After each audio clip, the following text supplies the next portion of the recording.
अरे दर्शकों, मैं तो आपको बताना ही भूल गया, मैं आया हूँ नागपुर में विष्णु जी की रसोई इस होटल में। विष्णु जी, विष्णु मनोहर जी, भारत के प्रसिद्ध कुक, जिनका मनोहर ग्रुप के जरिए वो विष्णु जी की रसोई ये होटल चेन पूरे महाराष्ट्र में पॉपुलर कर चुके हैं। उनके इस होटल में पूरे भारत से लोग आते हैं अलग अलग व्यंजनों को टेस्ट करने के लिए, उनको एंजॉय करने के लिए और स्वादिष्ट खाना खाने के लिए। तो आइए विष्णु मनोहर इनसे खास बातचीत करते हैं और जानते हैं उनका सफर जीरो से हीरो तक का। Mister Vishnu Manohar, chief executive chef of Manohar group. Manohar समूह के श्री विष्णु मनोहर मध्य भारत के एक बेहतरीन शेफ माने जाते हैं। अपने 3000 से भी ज्यादा लाइव शोज से उन्होंने भारत के करीबन 3 लाख से भी ज्यादा महिलाओं को ट्रेन किया है। कई निजी और सरकारी टीवी चैनल्स पर भी उनके कुकरी शोज काफी प्रसिद्ध रह चुके हैं। भारत के साथ साथ विदेशों में भी, जैसे कि Singapore, Malaysia, Nepal, Dubai, Canada, America, यहाँ पर भी काफी लाइव शोज विष्णु जी कर चुके हैं। 5 फुट लंबा और 5 फुट चौड़ा करीबन 35 किलो का पराठा बनाने का Limca book of world record भी उन्हीं के नाम पर दर्ज है। विष्णु जी आज अपने किताबों से, अपने लाइव शोज से और अपने विष्णु जी की रसोई इस होटल से कुकिंग की शौकीन खाना प्रियों को संतुष्ट कर रहे हैं।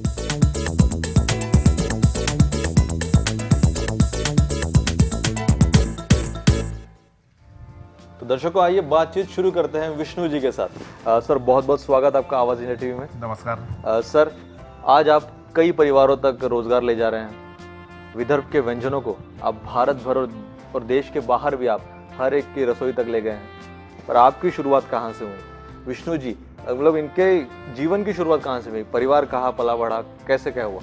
वैसे बेसिकली मैं नागपुर से हूँ और व्यवसाय की शुरुआत तो बहुत पहले से, माने मैं तकरीबन, मतलब फैमिली बताइए पहले, तो मैं जानना चाहूँगा परिवार में कौन कौन था, पिता क्या करते थे? मेरे पिताजी और माताजी हैं और माताजी बहुत अच्छा गाती थी, ग्वालियर घराने की गायिका थी। और पिताजी हैं हमारे जो आर्टिस्ट है, चित्रकार, पेंटिंग एंड ड्राइंग उनका सब्जेक्ट था और उनका स्टूडियो था बरडी मुझे नंबर 3 में। और पिताजी को लगता था कि मैंने आर्टिस्ट बनना चाहिए और माताजी को लगता था कि मैंने सिंगर बनना चाहिए। मतलब कलाकार ही बने, ऐसा दोनों चाहते थे? हाँ, ऐसा चाहते थे। पर मैं देखता है कि घर की हमारी जो स्थिति थी बहुत कुछ अच्छी नहीं थी। क्योंकि पिताजी हमारे बहुत ही सिंपल किस्म के आदमी थे और काम करते थे, पर पैसे मांगना उनसे होता नहीं था। पर बहुत अच्छे आर्टिस्ट थे, क्योंकि मैंने उनकी कलाकृतियां देखी है, पेंटिंग्स देखी है, बहुत ही मतलब कह सकते हैं कि कैचिंग है जी, रुक जाता है आदमी वो देखते ही। बहुत अच्छे फिंगरप्रिंट्स आर्ट हो या फिर पेंटिंग हो, कुछ चीजें जोड़कर हो। तो फिर घर की परिस्थिति उतनी अच्छी नहीं थी, तो आपकी क्या सोच थी उस वक्त? उस समय क्या था कि पिताजी के यहाँ बहुत अच्छे अच्छे लोग आते थे काम करने के लिए। उस समय ऐसे कंप्यूटर्स वगैरह कुछ थे नहीं, तो हाथ से ही सारा काम करना पड़ता था। तो मेरे को, मैं बचपन का एक छोटा सवाल हमेशा बच्चे के मन में आता था कि भैया मेरे पिताजी क्यों नहीं अच्छे कपड़े पहनते हैं, मेरे पिताजी क्यों नहीं सफारी पहनते हैं, मेरे यहाँ गाड़ी क्यों नहीं। बाद में पता चला कि ये धीरे धीरे सब। कितनी उम्र हो गई आपके अनुमान था उस वक्त? बहुत छोटा था मैं, मेरे ख्याल से 10-11 साल का था उस समय। भाइयों में भी सबसे छोटे हैं? हाँ, भाइयों में सबसे छोटा। तो फिर स्कूलिंग कहाँ हुई आपकी? स्कूलिंग मेरी सोमलवार हाई स्कूल रामदासपेट में हुई, वहाँ पर हुई। बट बाकी स्कूल में जब था मैं बहुत ही ऐसे गरीब किस्म का लड़का। किसी ने एक गाल पे मारा तो दूसरा गाल आगे करो, इस टाइप का शायद थे बहुत। हाँ, ऐसा कह सकते हैं। पर स्कूल से निकलने के बाद तो मैं, पता नहीं, जितनी मेरी कमजोरियाँ थी सब बाहर निकल गई और मैं रोरिंग लायंस की तरह बाहर आया। भाइयों के साथ कैसा बॉन्डिंग रहा? सिस्टर के साथ, बड़ी बहन थी आपकी? भाइयों के साथ ऐसा रहा कि जो बीच वाले ब्रदर है तो वो एज ए फ्रेंड जैसा हम रहते थे, तो ऐसा बॉन्डिंग रहा। बाद में जब मैं बहुत जल्दी बिजनेस वैसे शुरू किया, एक फिल्म आई थी याराना, तो याराना फिल्म में अमिताभ बच्चन, हाँ, एकदम हीरो से हीरो बन जाता है। उससे मेरे को लगा कि ऐसा लाइफ में कुछ बनो अलग से हटके, हाँ, लीग से हटके कुछ करो तो मज़ा है। कौन सी कक्षा में थे तब आप? 6th में था शायद। 6th में थे। पर जहाँ तक आप कलाकार फैमिली से बिलोंग करते थे, पिताजी अच्छे खासे आर्टिस्ट थे और माताजी सिंगर थी, तो फिर व्यवसाय करने का या फिर कुछ कह सकते हैं कि पैसा कमाने का शुरुआत आपने कब से की? पहली कमाई? पहली कमाई 7वीं में, 7th में, 7th स्टैंडर्ड। हाँ, कैसे मैंने सर? आंवला सुपारी बनाई थी। आंवला सुपारी। हाँ, आंवला सुपारी बना के बेचा था मैंने, स्कूल में बेचता था मैं मेरे। वो आंवला उसके लिए मार भी खाई थी कभी। तो ये आइडिया कहाँ से कि आंवला सुपारी बेची जा सकती है? कुछ नहीं भैया, देखो मैं पहले से, मेरे को कमाई करना, बिजनेस करना, ये पहले से जहन में था, दिमाग में था। मेरे पिताजी आर्टिस्ट थे, तो उनके कवर डिज़ाइंस, पैकेट्स, ये जो कोई कैडबरी के चॉकलेट्स के पैकेट्स, मसाले के पैकेट सब बनने आते थे। और वो देख के मेरे को लगता था कि मेरी भी ऐसी कंपनी चाहिए। और उस समय मैंने प्रयास भी किया था, एक पैकेट तो बना लूँ पहले। अच्छा, उसमें क्या डालना है, कैसे। बॉर्नबेरी नाम का मैंने एक पैकेट, बॉर्नबेरी बॉर्नबेरी। माने, हाँ, कैडबरी जैसा बॉर्नबेरी, बॉर्नबेरी। हाँ, कि इसमें मैं चॉकलेट बना के बेचूंगा। अच्छा, ये उस सोच समय लिया का- था आपने? सॉरी, हाँ। डिज़ाइन तो बना ले, हम्म, डिज़ाइन बना लिया था मैंने। तो ऐसे ही फिर एक बार आंवला सुपारी मैंने बनाई, मम्मी ने बनाई घर में। सिंपल सी आंवला खींच कर उसमें नमक डालो, जीरा डालो, सूखा दो, तो वो आंवला सुपारी बन जाती थी। तो वो मुझे बहुत अच्छी लगी। मैंने स्कूल ले गया था, तो स्कूल के बच्चों को भी अच्छी लगी, तो मैंने चला इसका बिजनेस करें। और फिर मैंने छोटी छोटी पूड़ी बना के उसको बेचा। 1 साल 8 महीना किया होगा। कितने रुपए की बेची थी शायद आपने एक पूरे? कुछ याद हो अगर आप बता पाए? 10 पैसे, 5 पैसे। 5 पैसे में एक हाँ। प्रॉफिट हुआ कुछ? प्रॉफिट तो होता था। कॉन्फिडेंस बढ़ रहा था, ये तो हाँ, मैं देख सकता हूँ कि उस वक्त बड़ा ही क्योंकि होगा। आंवला फ्री में लाता था मैं, हम्म, आंवले के झाड़ में चढ़ के। अब बाकी क्या, पैकिंग ही था। पैकिंग भी कैसे करता था कि प्लास्टिक की पन्नियाँ, किराने के दुकान वाले जो है 2-2 पन्नी मांग लेता था इधर उधर, और उसको लाके काट के छोटी छोटी पूड़ी बनाना, वो मोमबत्ती के ऊपर जलाकर उसमें वो भरना, ऐसे वो पूड़ी बनती थी। मतलब व्यवसाय करना आप 7वीं से जहाँ तक शुरू कर चुके थे। जी, उसके बाद फिर कुछ और? मैंने फिर बुक बाइंडिंग का काम किया। Book binding. हाँ, मुझे अच्छा लगता था। पिता को पता था ये सब? हाँ, उनको मालूम था। बुक बाइंडिंग घर में दोपहर में करना। मैं बहुत ज़्यादा स्ट्रगल ऐसे 1-1 साल 6-8 महीने किया, आगे चला, उससे एक स्टेप अहेड ऑलवेज। जहाँ है वहीं नहीं रुकना, वो व्यवसाय बदलते रहे, बदलते ऐसा रहना। कह हाँ, सकते हैं। माने एक, अभी पहले एक व्यवसाय है तो 1 से 2 कैसे होगा, 2 से 3 कैसा होगा। फिर कैटरिंग के व्यवसाय में आज कुछ साल तक आप रहे, बराबर। अच्छा खासा नाम आपने नागपुर, औरंगाबाद, यहाँ वहाँ कमाया, तो फिर उस व्यवसाय में आपकी एंट्री कैसे हुई? नहीं, देखिए क्या हुआ कि जैसे आंवला सुपारी, बुक बाइंडिंग, फिर किताबों के कवर्स बेचना, ये सारा चलता था। और 8वीं में था जब मैं, तो 8वीं में मैंने देखा कि मेरे को थर्माकोल के लेटर कटिंग आती है। और किसी ने कहा कि भैया ऐसे फलाने जगह शादी है, तो पापा ने हमारे लेटर कटिंग काट दिए और उसको थर्माकोल के लेटर्स पर्दे में कैसे लगाते हैं वो बता दिए कि भैया जाके आप करा के आओ। जो नाम के लेटर्स होते हैं दूल्हा जी, दुल्हन के, दूल्हा वो दुल्हन के पीछे। नाम से। ऐसे तो उस समय ज़्यादा बहुत तामझाम नहीं रहता था डेकोरेशन का, तो वो मैंने शुरू किया। बोला काम तो अच्छा है। फिर उसको देख के और एक काम मिला, 50 रुपये मिल जाते थे, बाद में खाना पीना भी होता था। तो आपको कोई भाई इसमें मदद करते थे आपको? बीच वाले ब्रदर मदद करते थे। अच्छा, वो आपको हेल्प करते थे हाँ, कि चलिए। हम दोनों जाते थे साइकिल से, और वो पीछे बैठता था, मैं आगे बैठता था। उसको साइकिल नहीं आती थी, बोला ठीक है साइकिल नहीं आती, पर मेरे मन में एक बात थी कि दोनों टाइम मैं ही साइकिल क्यों चलाऊं, हम दोनों काम करें। हाँ। तो बोला भैया आप पीछे बैठो और एक पैडल आप मारो पीछे से, एक पैडल मैं मारूंगा, चलिए, और ऐसा चलते रहे। तो थोड़े आप चलिए, थोड़ा मैं चलता हूँ, हाँ। रास्ता कट जाएगा, हाँ। ऐसा कुछ आपका तो ऐसे ही चल रहा अभी भी। अभी भी चल रहा है आपके साथ? अभी भी जुड़े भाई आपके? तो बराबर। फिर कैटरिंग में जहाँ तक आपको ऑर्डर मिलते थे, ऐसे ये पेस्टिंग के, जो कटिंग के हाँ। थे, और जो नामों के, हाँ, तो फिर कैटरिंग व्यवसाय में आने का कैसे योग देखिए जोड़ा? मैं पहले से खाने का शौकीन था, और मेरे कभी दिमाग में नहीं आया कि मैं खाने से लेकर रिलेटेड कोई बिजनेस करूंगा। पर बिजनेस करूंगा ये तो मेरे दिमाग में पक्का था, जहन में आ ही चुका था, क्योंकि पूरा। परिस्थिति बदलनी थी हाँ, आपको। परिस्थिति बदलना था और बिजनेस करूंगा ये पूरा मेरा पक्का था। उसे काम देखने में बड़ा अच्छा लगता था, डेकोरेशन के बारे में पता था और ये सब करता था, पर मेरे को कभी लगा नहीं कि भैया मैं ये काम करूंगा। हालांकि स्थिति ऐसी थी कि मेरे सिस्टर की शादी, ये डेकोरेशन का काम करते करते एक कैटरर से मुलाकात हो गई और मुझे काम देखने में बड़ा अच्छा लगता था। तो आउट ऑफ पर्सनल इंटरेस्ट मैं उसमें काम, पर्सनल इंटरेस्ट माने मनी वाइज इंटरेस्ट कोई नहीं था, मैं काम उसके साथ हेल्प करता था। तो वो किया मैंने 8वीं और 9वीं 2 साल पूरे। 2 साल होने के बाद में क्या मदद करते थे उनको? कुछ नहीं, जैसे वो मेरा काम हमेशा शाम को होता था, तो मैं थोड़ा पहले ही चला जाता था वहाँ पे, अपना काम निपटा के, फिर उनको टेबल लगाने में, फिर मेनू सजाने में, और ये सब करने में तब आप अकेले थे कि भाई थे आपके साथ? कभी कभी भाई रहता था, कभी मैं अकेला रहता था। पिता का सपोर्ट था? नहीं, पिताजी को पता नहीं नहीं। था ये सारी बातें? नहीं, उनको डेकोरेशन के बारे में पता था और ये सब करता था, पर मेरे को कभी लगा नहीं कि भैया मैं ये काम करूँगा। हालांकि स्थिति ऐसी थी कि मेरे सिस्टर की शादी, सबसे बड़ी सिस्टर की शादी, तो मैं बोला मेरी सिस्टर की जब शादी करूँगा मैं इसी कैटरर से काम कराऊंगा जहाँ आप थोड़ा बहुत हेल्प करते थे उनको, उसी कैटरिंग का ऑर्डर दूंगा। वो उस समय का नामचीन कैटरर था और चाहे मुझे कर्जा क्यों ना लेना पड़े बैंक से, मैं करूँगा। मी विष्णूची मोठी बहीण सुचित्रा. आम्ही चौघं बहीण भावंड, प्रवीण, प्रफुल्ल, विष्णू. त्यात सगळ्यात मोठी मी. लहानपणापासूनच विष्णूचं एक वेगळंच व्यक्तिमत्व होतं. नेहमी म्हणजे तो सर्वसाधारण मुलांसारखा किंवा याच्यासारखा नव्हताच. नेहमी त्याचं एक तर मला खूप मोठं व्हायचं आहे याचंच त्याला नेहमी हे आकर्षण असायचं आणि मोठं कसं होता होईल याच्याकरता तो अतिशय धडपड करायचा म्हणजे अतिशय लहान वयात त्यांनी कॅटरिंगचं हे सुरू केलं. त्याच्यात मग आम्ही पहिले तर आमच्याजवळ कोणीच नव्हतं, आम्ही चौघंच करायचो आणि त्याच्या याच्यातनं हे एवढं मोठं सगळं उभं राहिलेलं आहे. तो ऐसी क्या परिस्थिति आ गई कि आपको खुद का ही व्यवसाय आपने शुरू करने की ठानी? नहीं, देखिए क्या हुआ कि ये होने के बाद में पता नहीं उसके मन में क्या है कि शायद ये मुझे टेक ओवर करेगा, कैटरिंग के मालिक थे? कैटरिंग के, हाँ, इसमें या अपना बिजनेस को ये करेगा।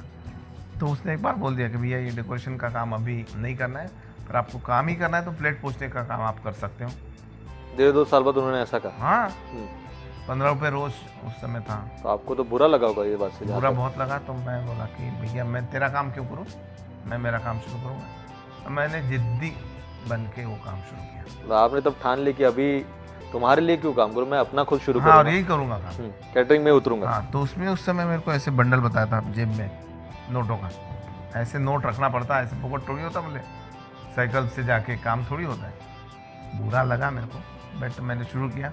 और उसकी बात सच है कि साइकिल से जाके मुझे कोई काम नहीं देने वाला था। जब मैं काम मांगने जाता था तो लोग देखते थे भैया कपड़े कैसे, जूते क्या पहने, कौन से व्हीकल से आया। मैं साइकिल दूर लगाता था और पैदल जाता था कि ताकि मेरी साइकिल ना दिखे उसको कि भैया आए हैं ये। तो पहला ऑर्डर फिर कैसे मिला आपको? पहला ऑर्डर ऐसे मिला कि मेरे एक क्लास का ही दोस्त था, क्लासमेट था, 10th में था मैं, और उसके ब्रदर की एक शादी थी, 250-300 लोग थे, और ये पांडे करके आइडियल टाइपिंग इंस्टीट्यूट धंतोली में, उसके मम्मी को मना कर मैंने ऑर्डर लिया। एक तो पहले उसकी मम्मी राजी नहीं थी कि 10वीं के बच्चे हैं, कहाँ क्या करेंगे, विश्वास रखने को थोड़ा सा अचरज ही हो रहा होगा। तो वो होने के बाद उन्होंने ठीक है दे दिया। वो होने के बाद खुशी से हम घर आए, घर में बताएं मम्मी को कि भैया देखो हमको एडवांस मिल गया, हमें चलो वापस करो सब एडवांस। पहले पढ़ाई, पहले ग्रेजुएशन, उसके बाद में सारे व्यवसाय जो कुछ करना है करिए। बोला नहीं ना, ये ले लिया पैसे वैसे, नहीं बोले वापस करो। उसके आ गया तो वो डांटने लगी, बोले एक तो पहले दे नहीं रही थी, देने के बाद आप ऐसा कर रहे, करना पड़ेगा काम, क्या करूँ क्या ना करूँ। ब्रदर थे मेरे पूना में उस समय, बड़े भाई? हाँ बड़े भाई, पॉलिटेक्निक कर रहे थे, तो वो आए थे, बोला भैया ऐसी ऐसी बात हुई। बोले ठीक है, घर में नहीं बताएंगे, हम ऐसे करेंगे। तो फिर आप जहाँ तक एक जगह से एक्सपीरियंस लेके निकले, सबको आपको पता था काम कैसे होता है कैटरिंग का, तो फिर बिना किसी एसेट्स के आपने शुरू कैसे किया? कैटरिंग बिजनेस ऐसा होता कि उसके लिए कोई पैसे की जरूरत होती नहीं, कुछ भी नहीं। एडवांस दिया, एडवांस में से सब्जी भाजी तरकारी खरीद लो। किराने वाले तो अपने घर में भी छोड़ते हैं, उधारी में देते हैं, तो क्रेडिट मिल जाता है, क्रेडिट मिल जाता है। और दूसरी बात रही बर्तन भांडे की, वो भी किराए से मिल जाते हैं, उसको कुछ एडवांस पकड़वा दो, ठीक है। मतलब थोड़ा थोड़ा हिस्सा आपने थोड़ा सबको बांट कर चीजें ला ली और आपने उस वक्त काम शुरू कर दिया। तो तीनों भाइयों ने बांट लिए थे कुछ काम? हाँ, तीनों भाइयों ने, हाँ, वो धीरे धीरे बंटने लगे कि बड़े ब्रदर जो कि उस ऑर्डर का बताइए मुझे पहले। उस ऑर्डर का नहीं, सभी लोग सभी काम, तीनों ने सभी काम किए, उतना कोई ये पर काम कंप्लीट हुआ? काम कंप्लीट हुआ, काम बहुत अच्छा हुआ। और काम अच्छा होने के बाद हमारे पहचान वाले थे, वो 2-3 दिन के बाद हमारे घर आए, पिताजी से मिले कि मुबारक हो, आपके बेटों ने बहुत अच्छा काम शुरू किया। पिताजी का रिएक्शन क्या था? पिताजी और थे, माने चलो ठीक है, गुस्सा है नहीं। माताजी? माताजी थोड़ी सी ये थी, बट जब उसको पता चला कि नहीं अच्छा काम किया, काम अच्छा किया वो हाँ, लड़कों ने, तो- तीनों ने मिलकर हाँ। किया। कितना प्रॉफिट हुआ था उस वक्त? 1700-1800 रुपये कुछ मिले थे। चलो मतलब पहले ही तीनों भाइयों की जो आवक थी वो 1700-1800 रुपये थी। क्या किया फिर उस पैसे का आपने सर? पहली कमाई थी आपकी?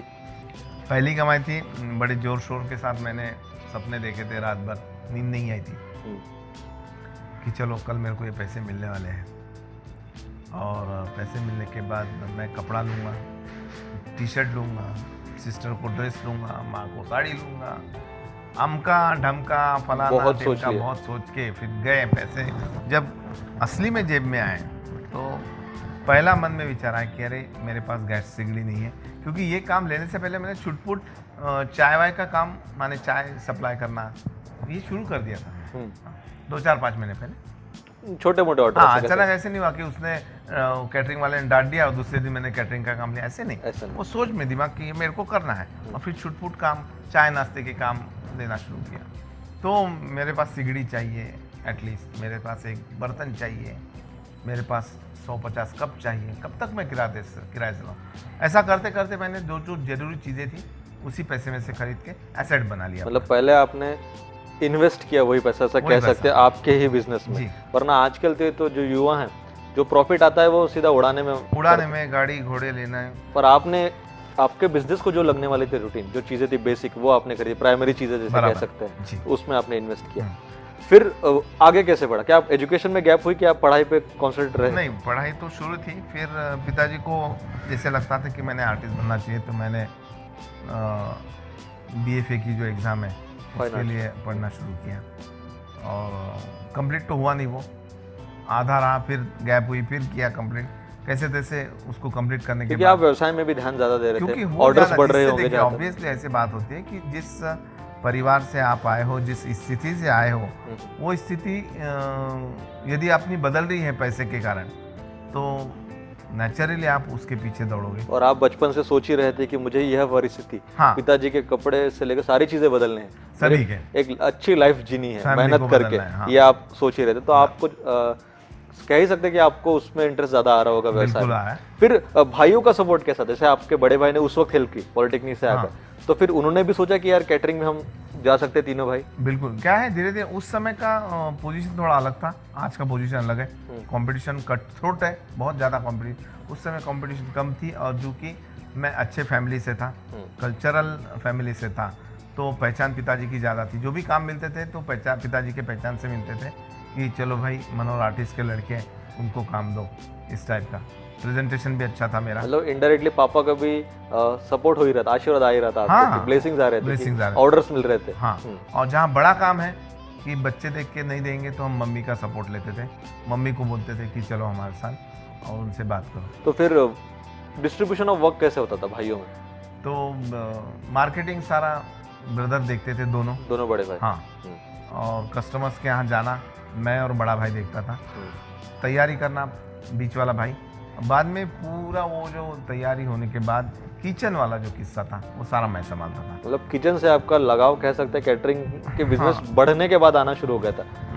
हाँ, लगाव तो था मेरे को एक्चुअली। लेबर के साथ जो केमिस्ट्री एक होती, वो हैंडल करना बहुत अच्छा लगता था पहले से। अच्छा। इसलिए मैं किचन और बाकी सारा देखता था, बट मज़ा आता था उनको काम करते देख, हाँ। उनसे बात करना, हाँ। उनकी लाइफ, जी। जो कटिंग है, फिर डिशेस बनना, वो सारा में इंटरेस्ट आपको शुरू हो चुका था शुरू हो आना। चुका था। हाँ, तो फिर जहाँ तक अब मैं सुनता हूँ विष्णु जी जो एक बेहतरीन कुक है, तो वो जो टच था वो कब, क्या इसी वक्त मिला आपको?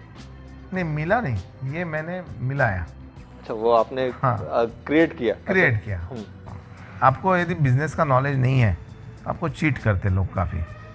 देखिए, उम्र थी 15, 16, 17 साल की उम्र में हमसे बड़े लोग, माने 40 साल या 35 साल के लोगों से काम करवाना, अपनी डबल उम्र के लोगों से काम करवाना, तो मैं डांटूंगा कब उनको? जब वो चीज़ यदि मुझे आ रही है तो मैं डांटूंगा, भैया जलेबी कैसे बनाना, ऐसे नहीं बनाना। तो पूछता कैसे बना, आप बताइए, मुझे अच्छा। आती नहीं। तो आपने वो कमियां उनकी ढूंढने के लिए खुद सीखा। हाँ। सर, जानूंगा और भी बहुत कुछ कुकिंग के बारे में, आप कैसे इंटरेस्ट लिया, मगर एक छोटे से ब्रेक के बाद। विष्णु मनोहर मेरे चाचा जी हैं, और मुझे लगता है सबसे जो बड़ी सीख मुझे विष्णु अंकल ने दी है वो सिविक्स में दी है। इंडिया में जो करंटली फेमिनिज्म मूवमेंट चल रहा है, विष्णु अंकल ने उस पर अनजाने में इतना बड़ा कंट्रीब्यूशन किया है कि जो स्टीरियोटाइप था कि सिर्फ लड़कियां या सिर्फ महिलाएं किचन में जा सकते हैं, ये उन्होंने पूरा रिडिफाइन कर दिया। और आज सिर्फ विष्णु मनोहर की वजह से कोई भी महिला, कोई भी बीवी अपने पति को प्राउडली पूरे हक से कह सकती है, अरे आप कभी खाना बना के तो देखो। दर्शकों कहीं जाइएगा मत, विष्णु जी से बातचीत ब्रेक के बाद भी जारी रहेगी। जानेंगे किस प्रकार से कुकिंग में उनकी एंट्री हुई, मगर छोटे से ब्रेक के बाद। एम्प्लॉइज को सुधारने के लिए, जहां तक एक ग्रेड सुधारने के लिए अपनी, उस बारे में मैं पूछूंगा कि वो आपने डेवलप कैसे किया फिर खुद को? क्या एक एक चीज सीखी आपने? नहीं, पहली डिश कैसे सीखी? ब्रेक के बाद आप सभी दर्शकों का स्वागत बिजनेस टॉक में। मेरे साथ जुड़े हुए हैं विष्णु जी, विष्णु मनोहर जी। उनसे बातचीत जारी रखते हैं। सर, ब्रेक पे जाने से पहले जैसे आपने मुझे बताया किस प्रकार से कलाकार फैमिली से आप आते हैं, माता पिता कलाकार हैं आपके, पर आप थोड़ा हट के, लीग से हट के आप व्यवसाय की तरफ बदले, आपने अपनी राह बदली और कैटरिंग के व्यवसाय में आप आए जी। पर कुकिंग में रुचि आपकी जहाँ तक डेवलप हो रही थी, कैटरिंग में आपके एम्प्लॉइज को सुधारने के लिए, जहाँ तक एक ग्रेड सुधारने के लिए आपने, उस बारे में मैं पूछूंगा कि वो आपने डेवलप कैसे किया फिर खुद को? क्या एक एक चीज सीखी आपने? नहीं, पहली डिश कैसे सीखी? नहीं, पहले डिश तो वैसे काफ़ी, चूँकि खाने में इंटरेस्ट था तो पहले से मैं सारी चीज़ें कुछ कुछ बनाता था। बट जहाँ कमर्शियल वे में कोई रेसिपी बनाना है या कोई एक मिठाई बनाना है तो उस टाइप से ही वो बननी चाहिए। तो मैं घंटों पाव भाजी वाले के पास खड़े रहता था, जो किस टाइप से घोटता है। तो आप जलेबी बनाते थे तो उनका स्टाइल देखता था, टेक्निक देखता था। ग्रेवी पंडित लोग बनाते थे तो उनको पीछे खड़े रहना कि कब कौन सा जिंदस जाता है, कौन से मसाले कब पड़ते हैं, ये धीरे धीरे में बारीकियां वो नोट करते रहा। तो आपके कैटरिंग के ही या फिर बाकी के भी, जैसे बाकी के भी, गली मोहल्ले के या फिर कहीं के दुकानों के, कहीं भी, हर जगह आप वेट करके वॉच करते थे कैसा हो रहा है, कौन से किस स्ट्रेटेजी कैसे बनाने की? बराबर। डोसा में ऐसे ही सीखा, डोसा बनाने का स्टाइल है। डोसा ऐसे नहीं बन जाता, क्योंकि स्टाइल है, डालने के बाद वही कटोरी चिपका के उसको चिपकी हुई कटोरी को घुमाना, वो डोसा बनता है। तो फिर ऐसे ऐसे मतलब हर एक डिश की एक अलग स्टाइल होती है, वो आपने कई लोगों को बनाते वक्त देखा होगा, फिर सीखा होगा। माने कोई यदि मेरे को पूछे कि भैया आपके गुरु कौन, तो मैं कहूँगा मेरे गुरु 100 मसालची से लेके तो शेफ तक, हर एक सारे कुछ ना कुछ सीखने। मसालची से भी सीखने लायक चीज़ थी कि कम समय में, कम पानी में साफ सुथरा बर्तन कैसे धोया जाए, बात होती है। जी हाँ, वो भी एक खूबी है, जिसे जम गई उसे जम गई। तो फिर सर डेवलपमेंट कैसा किया फिर आपने? जैसे कि कह सकते हैं कि खुद में डेवलपमेंट कुकिंग में? हाँ, कुकिंग में डेवलपमेंट इस तरह हुआ कि जैसे वो करते रहा तो फिर उसकी प्रैक्टिस में घर में आके करता था या मेरे ऑर्डर्स पे करता था। कोई सब्जियाँ नई इंट्रोड्यूस करना, उसको डिज़ाइन करना, घर में बना के देखना, और वो खुद ही मैं करता था साइट पे जाके। तो आप खुद कई कैटरिंग में अपने ऑर्डर्स में खुद बनाते थे? कई साल। तो ये कितने वक्त तक चला ये, जहाँ तक उम्र के? 6-7 साल तक तो चला, माने उम्र के 20-22 साल तक तो 20-22 साल तक जहाँ तक। और बाद में फिर धीरे धीरे मैं पहले असिस्ट करता था पंडित लोगों को, बाद में असिस्टेंट लेने लगा उन्हीं को। अच्छा। क्योंकि जो टेक्निक मैंने सीखी थी, अचानक लोग बढ़ने के बाद क्या हो सकता है, वो तो दिमाग चलता है, भैया ये करो वो करो, ऐसे करो। धीरे धीरे ऑर्डर्स बढ़ रहे होंगे उस वक्त, जहाँ तक बहुत पॉपुलैरिटी बढ़ रही होगी, बहुत ज़्यादा। तो एक मज़ा आता था, एक दिन 3-3, 4-4 काम लिए जाते थे। बहुत कष्ट, बहुत मेहनत थी उस समय। और घर की परिस्थिति कैसे बदली, कुछ वो बताइए। माता पिता, घर परिवार, पैसा जहाँ तक थोड़ा बताना शुरू हो गया होगा? हाँ, उस समय तक थोड़ा पैसा आना शुरू हुआ। तो उम्र की, मेरे को गाड़ी का बहुत शौक था, 4 व्हीलर का। तो 17 साल का था जब मैंने मेरी पहली 4 व्हीलर ले लिया था। वो चीज़ थी जीप। अच्छा। हाँ, महिंद्रा की जीप थी।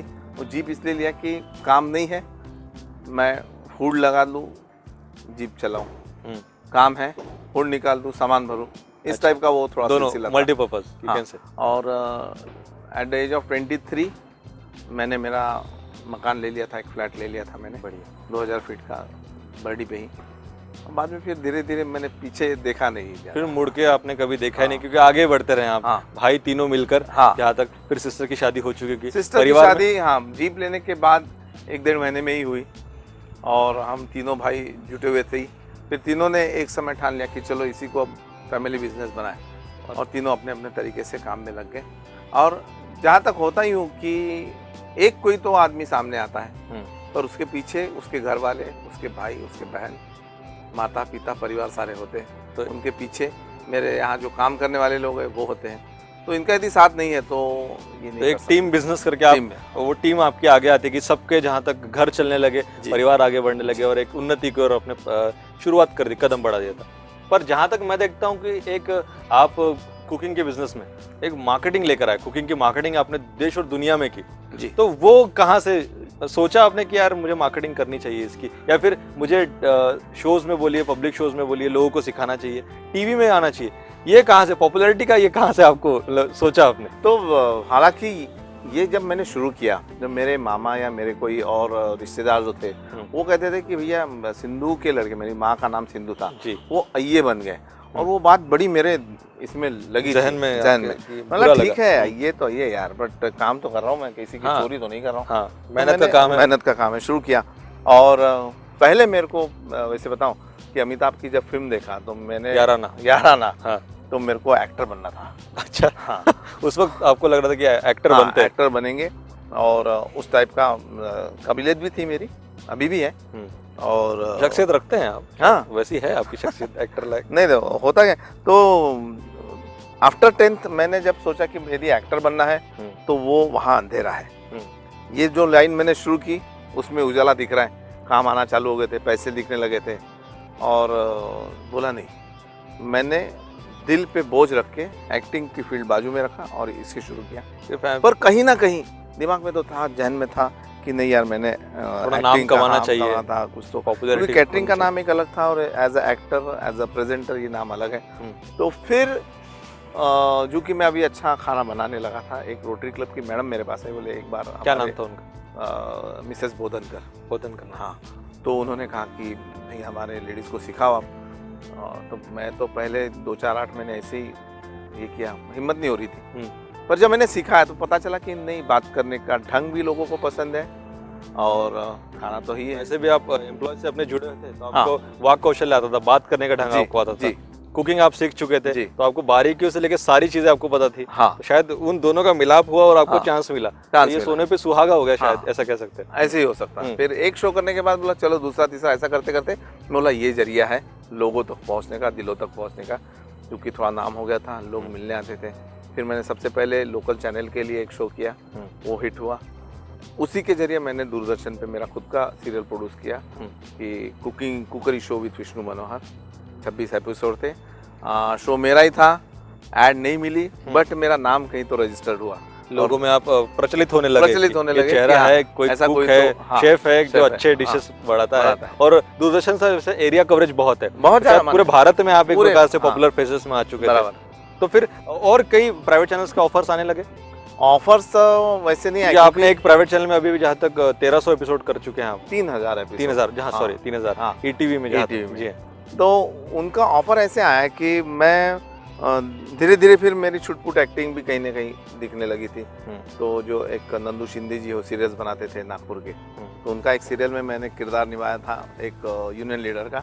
उसका एडिटिंग मुंबई में कहीं किसी स्टूडियो में हो रहा था और वहाँ ईटीवी के कुछ लोग बैठे थे और उन्होंने देखा कि यार ये नया एक्टर है, अच्छा है। तो एडिटर जो था बोले एक्टर नहीं है ये शेफ है। Is a chef. हाँ, तो बोले हमको तो इसकी जरूरत है। और फिर वहाँ से सिलसिला शुरू हुआ। पहले 3 महीने के लिए मुझे उन्होंने कॉन्ट्रैक्ट ऑफर रखा किया, था। हाँ, और अभी 9 साल हो गए। तो 9 साल एक लंबा कारवां आपका हाँ, उनके साथ भी चला। उनके एक, साथ भी। तो आप घर घर तक पहुंच चुके थे जी, करीबन, जहाँ तक 2-2.5 लाख 3 लाख महिलाएं जहाँ तक प्रशिक्षित आराम हो से, चुके हैं, आराम आपसे से। बच्चे भी हो चुके हैं। तो फिर एक प्रकार से कह सकते हैं आपने व्यवसाय किया कैटरिंग का, पर वो जहाँ तक बंद करके आप इस सिलसिले में आ गए और एक होटल बिजनेस में आपकी एंट्री हुई, ये कह सकते हैं? नहीं, उसको बंद करके नहीं, उसको बंद किया अभी किया। वो एक बात है कि हमको कहाँ रुकना है। अच्छा, हाँ, वो हमने तय करना है। जिंदगी में ठहराव जरूरी है हर एक भैया चीज़। इतनी मेहनत किया उम्र की 12-13 साल से और अभी मेहनत ही करना है, इसकी मजा तो लूँ कहीं, ठीक है। और ये बिजनेस करके मैंने मजा पाया है, ऐसे मजा औरों को दूँ। अच्छा मैंने छोड़ दी जगह तो और किसी ने पकड़ ली। अच्छा, तो मतलब आपने जो कई नए टैलेंट आपके पास से होकर हाँ, गुजर रहे थे, उनके लिए वो क्षेत्र आपने छोड़ दिया कि अब वो करे, मैं किसी और क्षेत्र में जाता हूँ। जी, क्योंकि मैंने जब तक ये विष्णु जी की रसोई शुरू कर दी थी। तो इसकी विष्णु जी की रसोई का पहला होटल नागपुर में जहाँ तक आपने शुरू किया जी, नागपुर। तो फिर उसकी संकल्पना कैसे आई? एक बेसिक ये था, जो कि मैं बहुत छोटे फैमिली से हूँ, मध्यम वर्गीय फैमिली परिवार से हूँ, तो एक हमारा बजट होता, कहीं पार्टी करने जाते हैं हम, और पार्टी करने जाते जब एक बजट में जब हम काम करते तो कई रेस्टोरेंट्स में हम जाते, जाने के बाद क्या होता, 4-6 लोग गए, मेरा एक बजट ठहरा है, तो आखिरी में समझो चावल मंगाए, 150 रुपये का प्लेट चावल का होता है, 4 जनों में हमने यदि एक मंगाते हैं तो बराबर तीसरे आदमी में चावल खत्म कर देगा, एक आदमी के लिए 150 रुपये का चावल फिर मंगाओ। तो ये सारी बातें छोटी छोटी ध्यान में रखा मैंने कि भैया एक यहाँ ऐसी जगह चाहिए, बच्चे भी एंजॉय कर सकें, बूढ़े भी एंजॉय कर सकें, और होमली फैमिलियर, मतलब एक मध्यम वर्गीय परिवार को जी। जितनी जरूरत होती है हाँ। वो सारी चीजें आपने एक ही जगह अवेलेबल करा दी, चाहे और फिर खाने के टेस्ट भी। हाँ। यहाँ तक मैं देख रहा हूँ कि आपके इस होटल में हर एक स्टेट का आपने यहाँ तक एक प्रतिबिंब रखा हुआ है, एक वहाँ का किचन रखा हुआ है, और एक बहुत ही पॉपुलर, जहाँ तक आप इसको रचना भी कर रहे हैं इसकी, और आई थिंक ये डेवलप और भी हो रहा है, कई शहरों तक आप पहुंचे। सर, जानूंगा मैं आपसे किस प्रकार से आपने डेवलपमेंट भी सोचा। आप औरंगाबाद, पुणे, थाने, कल्याण, बहुत सी जगह पहुंच चुके हैं, होटल को ले जाए वो सब, मगर एक छोटे से ब्रेक के बाद। जब से विष्णु इस व्यवसाय में है तब से मैं इसे जानता हूँ, एकदम ट्रांसपेरेंट जिसे बोलते हैं, जो कमिट करते हैं। जैसे जब मेरे को याद है, जब ये कैटरिंग का काम करता था, शादी के काम लिया करता था, लोगों को जो कमिट करते थे उससे ज़्यादा देते थे। इस तरह के ये ट्रांसपेरेंसी है, वही एक है जो उसको गुडविल आज तक उसको यहाँ लेके आया। और विष्णु भैया को मैं पिछले 7 साल से जानता हूँ। जिस तरीके से पेट के रास्ते ये लोगों के दिलो दिमाग पे छाए हुए हैं, महाराष्ट्र लेवल पे जिस तरीके से इनका काम चल रहा है होटल इंडस्ट्री में, मैं चाहता हूँ कि देश के लिए भी कुछ ऐसा अच्छा काम करें। आज जो इनका यहाँ पर इतना बड़ा नाम है विष्णु मनोहर, और इतना बड़ा जो साम्राज्य है, मैंने जो सबसे बड़ी इनकी खूबी जो देखी है वो ये है कि 15 साल पहले जब मैं इनको पहली बार मिला था, तब से आज तक बहुत सारे ऐसे लोग हैं कि जो इनके आसपास ही अभी भी है। कि बजट रेस्टोरेंट होने के बावजूद भी जो अच्छे रेस्टोरेंट्स की टेस्ट है वो यहाँ आपको मिलेगी।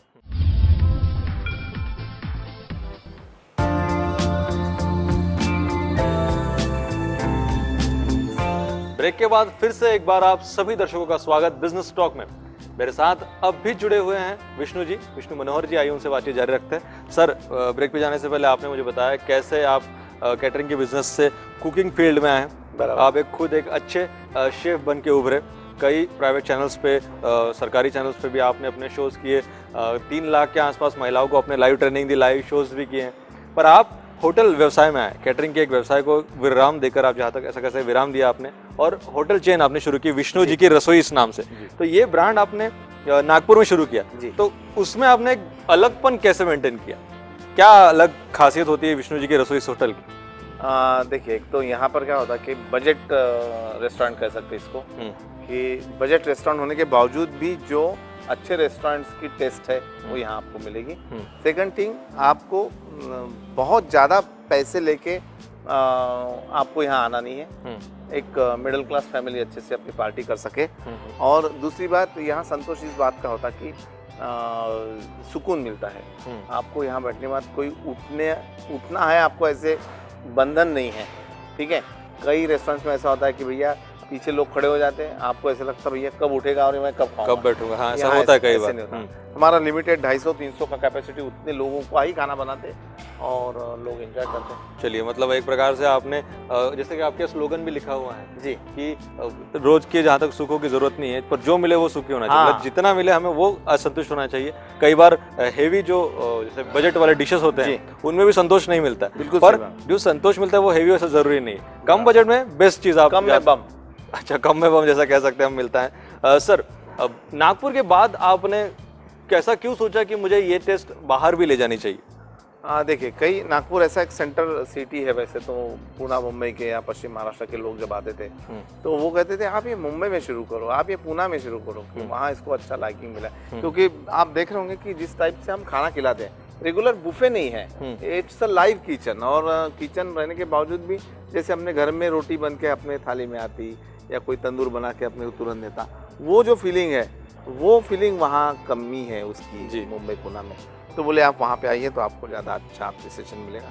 तो वो जो एक ये था कि नहीं, चलो नागपुर का ब्रांड वहाँ ले। तो ये आपके भाइयों की मिलजुले डिसीजन था कि एक नहीं, हमारे बड़े जो भाई है, प्रफुल्ल भाई और प्रवीण भाई, उन लोगों का डिसीजन था और उन लोगों ने ही इनिशिएटिव लिया, दौड़ाभागी करके जगह जमाई।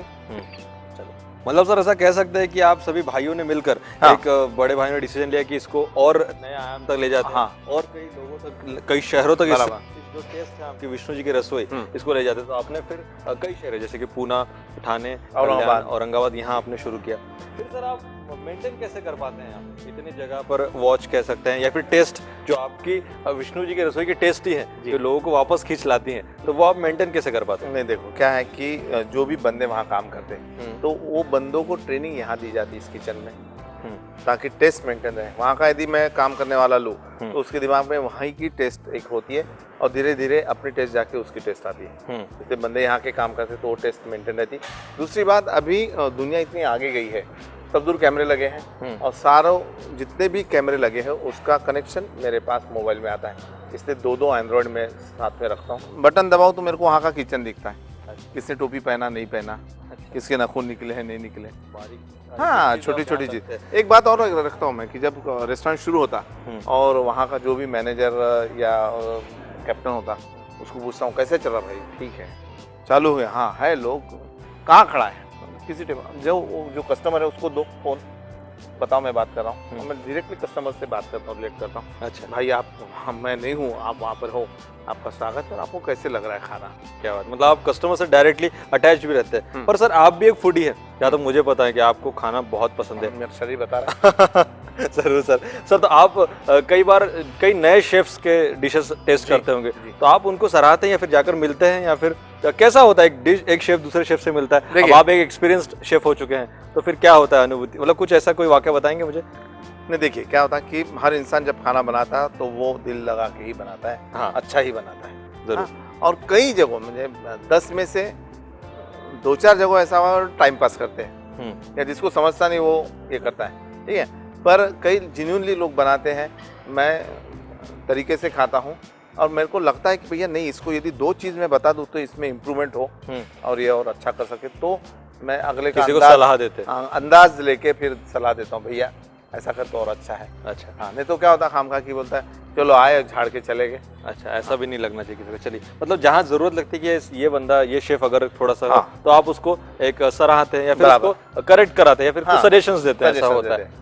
फिर आपके फेवरेट कौन है? क्योंकि विष्णु जी तो कई लोगों के फेवरेट है कुक, तो आपके शेफ या फिर you are one of the closest chef, ऐसा कुछ कह सकते हैं? ऐसे Idols? नामचीन शेफ तो कोई नहीं है, पर वन ऑफ द क्लोजेस्ट या जिसका खाना मुझे पसंद है या चटने चखने के बाद मुझे वाह क्या बात है, ऐसे अरविंद नाम का लड़का जो हमारा पूना रसोई संभाल रहा है, अच्छा उसको मैंने लाया था पाव भाजी की गाड़ी से, प्याज काटता था। अच्छा प्याज काटने की स्टाइल बहुत बढ़िया थी, 150 रुपये पर डे पे आया था, आज 25,000 रुपये पर मंथ लेता है वो। क्या बात है, मतलब जहाँ तक आप टैलेंट भी खोज निकालते हैं। बिल्कुल ऐसा- बिल्कुल। तो आप फिर घूमते पर्सनली हर एक कुछ होटल की, आप भी घर के खाने के शौकीन है? नहीं, मैं घर का खाना तो खाता हूँ, शौकीन हूँ, पर जहाँ कोई नया रेस्टोरेंट आया, नया कुछ फूड फेस्टिवल आता है तो मैं ज़रूर जाता हूँ वहाँ पर और बगैर अपनी पहचान दिए वहाँ पे बढ़िया खाना खाता हूँ। और मेरे को ये अच्छा लगता है कि कोई मुझको जाने पहचाने और मेरे पास आए, वो मेरे को अच्छा नहीं लगता। मैं अपना चुपचाप खा रहा हूँ, मेरे को खाने दो, let me enjoy my life, मुझे मेरी स्पेस एंजॉय करने दीजिए, आप अपने, मतलब मुझे एंजॉय करने दीजिए खाना, मैं नहीं होता है आपका। चलिए, ये भी बहुत अच्छी बात है sir. Sir you are settled now, जहाँ तक मैं जानता हूँ कि 250-300 लोगों तक आप रोजगार भी पहुँचा रहे हैं, एम्प्लॉयमेंट दे रहे हैं अपने सारे होटल चेन से, सारी चीज़ों से। सोशल वर्क से भी जुड़े हैं आप? काफ़ी हद तक। कैसे, अभी किस जहाँ प्रकार से? विदर्भ की बात है तो विदर्भ के लिए मैं विदर्भ कनेक्ट नाम की हमारी संस्था है, उससे जुड़ा हूँ। और कई ऐसे गवर्नमेंट के कामकाज चलते हैं कि जहाँ पब्लिक ने ध्यान देना चाहिए कि वो काम बराबर नहीं हो रहा, हमारी भी जिम्मेदारी है, तो वहाँ जुड़ जाता हूँ मैं। और कुछ एक्टिवली डोनेशंस भी करते हैं आप? डोनेशंस तो डायरेक्ट इनडायरेक्टली होता ही है, और उसके साथ अभी जैसे राजस्थान में अकाल पड़ा था कुछ साल पहले, तो मेरी पूरी टीम लेके मैं गया था, 15 दिन वहाँ रहा। 250-300 गाय मैंने वहाँ से जो रास्ते पे छोड़ दी थी गाय, बगैर पानी बगैर चारे की, तो उनको मैंने अडॉप्ट किया, उनको रखा, अच्छे से किया। मतलब सर सोशल लाइफ भी आप अच्छे से जीते अच्छे हैं? से करता हूँ मैं। यदि इस फील्ड में नहीं आता था तो मैं सोशल वर्कर बनता था। चलिए, और अभी भी मेरी इच्छा है कि मैं सोशल वर्क करूँ। मतलब एक व्यवसायिक, एक एक्टर, एक शेफ, हाँ। अगर ये इसके बाद भी अगर आपको कुछ बनना होता, शायद आप फिर सोशल वर्क में, पर आप वैसे भी जुड़े हैं सर, जहाँ तक मैं देख पा रहा हूँ कि आप कई लोगों को, आप जैसे कह रहे हैं कि डायरेक्ट इंडायरेक्ट भी आप हेल्प करते हैं, तो जुड़े भी है। सर फिर जहाँ तक मैं देख रहा हूँ कि सब कुछ सेटल है आपकी लाइफ में, आपकी आने वाली पीढ़ी के लिए आपने बहुत अच्छा एक आयाम बना के रखा है, उनके लिए व्यवसाय शुरू रखा है। आप एक आदर्श लाइफ खुद भी जी रहे हैं, सोशल लाइफ जी रहे हैं, भाई बहन सब आप जॉइंट फैमिली में रहते हैं, एक आदर्श फैमिली भी आपकी है। पर आने वाले 5 सालों में हम कहाँ देखते हैं, 5 से 10 सालों में मनोहर ग्रुप जो है, हाँ, तो आपको कहाँ देखते हैं हम, क्या किस और क्षेत्र में आने वाले हैं, फिर और होटल चेन खुलने वाली, क्या होने वाला? देखिए अभी जहाँ तक महाराष्ट्र के लिए सीमित है तो ये आउट ऑफ महाराष्ट्र विष्णु जी की रसोई जाएगी, आउट ऑफ इंडिया भी जाएगी। और मेरा एक बड़ा वेंचर और है कि 5 स्टार होटल भी मैं शुरू कर रहा हूँ, इधर पुणे और नागपुर, और साथ साथ विद इन 2 मंथ्स हमारे रेडी टू ईट प्रोडक्ट्स सारे आ रहे हैं। जितनी भी रेसिपीज यहाँ बनती है जिस वो वैसे के वैसे आपको 6 महीने तक मिल सकती है। प्रिजर्व फूड, ओके, जिसमें कोई ये नहीं है, प्रिजर्वेटिव नहीं है, जिसको फ्रीज में नहीं रखना है, बस आपको लेना है, गर्म पानी में डालना है, 2 मिनट, आप यहाँ की झुनका, पातर भाजी, सारी चीज़ें जितने भी आपके मेन्यू में डिशेस है बहुत सारे, मतलब दर्शक आप जो भी यहाँ टेस्ट करते हैं वो आप खुद घर ले जा सकते हैं। वो डिशेस है 2 महीने बाद, तो जरूर मैं भी उसकी राह देखूंगा कि जल्दी से जल्दी वो सारी चीज़ें, और हम अगर यहाँ नहीं आ पाए तो हम घर पे भी वो एंजॉय कर सके फैमिली के साथ। घर पे अमेरिका में जाओ, कहीं और विदेश यूरोप में जाओ, जहाँ सारी चीज़ें यहाँ की टेस्ट आप ले जा सकते हैं। चलिए, आप बहुत बहुत शुभकामनाएं हमारे तरफ से कि आप वो भी ज़रूर करें। सर, होटल व्यवसाय, एक शेफ या फिर जितने भी होटल मैनेजमेंट के कोर्सेस होते हैं, वो बच्चे एक आंस लेकर आते हैं, पर उन्हें वो मार्गदर्शन जहाँ तक आजकल नहीं मिल पा रहा है। कई फ्रॉड इंस्टीट्यूट्स भी आई हैं, तो फिर उन कह सकते हैं उन सारे बच्चों को जो आना चाहते हैं आपको देखकर इस व्यवसाय में शेफ बनना चाहते हैं, उन्हें आप डायरेक्टली मेरे इस शो से क्या संदेश देना चाहेंगे? एक तो ग्लैमर देखकर यहाँ आना उचित नहीं है। यहाँ ग्लैमर जितना अभी दिख रहा है तो उसके पीछे बहुत सारी मेहनत होती।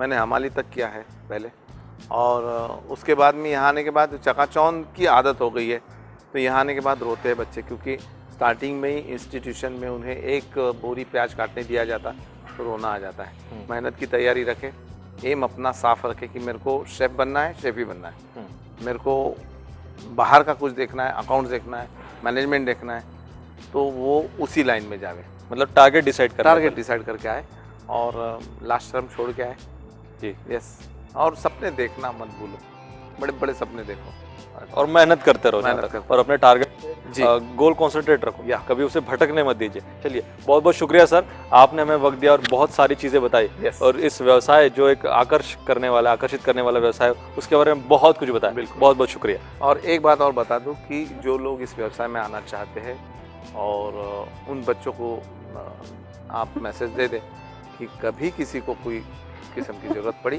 तो मैं हाजिर हूँ, जब भी जैसे भी मिलो आप मेरा गाइडेंस ले सकते हैं। जरूर सर, बहुत लोग आपको संपर्क भी करेंगे, और बहुत बहुत शुभकामनाएं आपके मनोहर ग्रुप के लिए और विष्णु जी की रसोई के लिए। Thank you. तो दर्शकों, ये थे विष्णु मनोहर जी, जिनसे हमने खास बातचीत की बिजनेस टॉक में, और जाना कैसे उन्होंने मेहनत से, परिश्रम से और डेडिकेशन से अपने व्यवसाय में वो आगे बढ़े। अपने विष्णु जी की रसोई, इस ब्रांड को उन्होंने पूरे देश और दुनिया में पॉपुलर करा है।